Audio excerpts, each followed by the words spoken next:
आज हम मुंह के छालों के बारे में बात कर रहे हैं, यानी स्टोमेटाइटिस।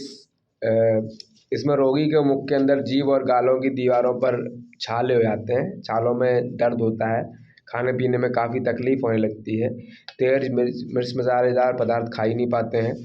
रोगी ठीक से बोल पाने में भी असमर्थ हो जाता है। इस रोग से ग्रसित रोगी को कष्ट होता है बेहद। ठीक है, यह एक आम रोग है जो अक्सर होता ही रहता है। ठीक है, इसे अपन लोग मुखपाक भी बोलते हैं। इसके कारण ये हो सकते हैं कि कोई कफवर्धक चीज़ें जिनसे कफ बनता है उन चीज़ों को हम खाते हों। यदि मुंह की अच्छी तरह सफाई नहीं की जाए तो भी समय बीतने पर मुंह में छाले पड़ जाते हैं।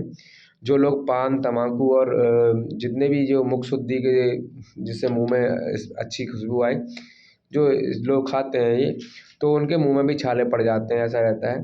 और आधुनिक विज्ञान के अनुसार क्या रहता है, यदि आहार में अगर विटामिन सी एवं विटामिन बी के तत्वों जैसे कि रिबोफ्लेविन है, निकोटिनिक एसिड है, फॉलिक एसिड है, साइनोकोबालामिन है, ये सब की कमी हो जाती है तो मुंह में छाले पड़ जाते हैं, यानी मुखपाक हो जाता है, ऐसा रहता है। तो और संग्रहणी जैसे बात करें कि रोग में भोजन के इन तत्वों का अवशोषण करने की क्षमता की कमी हो से मुंह में छाले पड़ जाते हैं।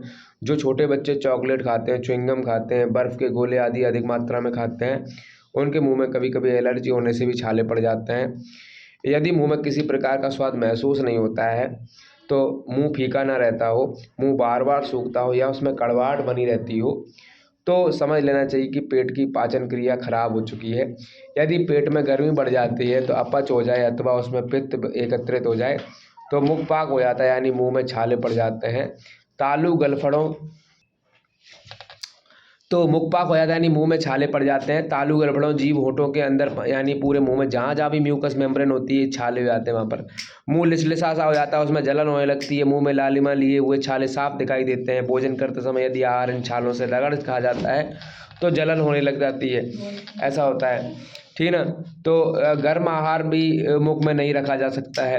दिन भर बेचैनी बनी रहती है, किसी काम में मन नहीं लगता है, वेदना के कारण रोगी ठीक से बोल नहीं पाता है, बोलने पर छालों में पीड़ा होती है, रोगी के मसूड़ों में सूजन हो जाती है, छाले हो जाने पर रोगी को मुख से तीव्र दुर्गंध आने लगती है, रोगी की सांस में भी दुर्गंध आती है, जीभ तथा गालों के अंदरूनी हिस्सा लाल सुर्ख हो जाता है।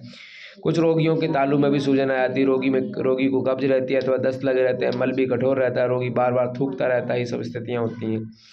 चिकित्सा विधि है कि रोगी जब ये जो मुखपाक या फिर कहें मुख के छालों की शिकायत लेकर आता है तो तब उससे पूछताछ करने पर अक्सर रोगी पाचन की समस्या बताता है कि पाचन की प्रॉब्लम भी है उसे, तो कब्ज भी हो सकती है, कई बार इसकी वजह ही हो सकती है। सर्वप्रथम यदि कब्ज है तो रोगी को एनीमा देना चाहिए, एनीमा दें। ग्लिसरीन सपोजिटरी भी प्रयोग कर सकते हैं। कब्ज के लिए रात को सोने से पूर्व रोगी को 4 से 6 चम्मच ईसबगोल दूध में घोलकर सलाह देनी चाहिए। रोगी को मुख साफ करने का निर्देश देना चाहिए। संक्रमण से बचाव की चिकित्सा के लिए संक्रमण नाशक लोशन से कुल्ले करने का निर्देशन देना चाहिए। आहार में अगर हम बात करें तो आहार में हम लोगों को दूध का उपयोग अधिक करना चाहिए। दूध में चावल और शक्कर डालकर पकाई हुई खीर रोगी के लिए आहार और औषधि दोनों का काम करती है।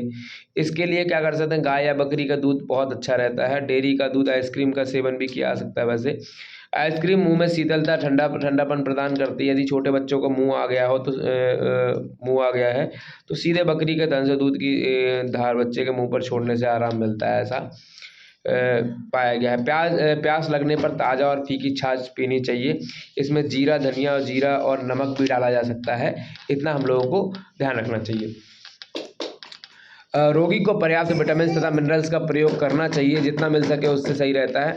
छाछ से शांति मिलती है, छाछ लो, ठीक है ना। छाछ से संपूर्ण पाचन तंत्र भी सुधार होता है। दिन में सुबह शाम 2 बार मामूली सा नमक और जीरा मिलाकर नींबू का शरबत पी लेना चाहिए। नींबू पेट की गड़बड़ी और मुंह के छालों को मिटाने में बहुत सहायता करता है। अनार का रस लिया जा सकता है, इससे मुंह के छाले और घाव में भरने में सहायता मिलती है, ऐसा देखा गया है।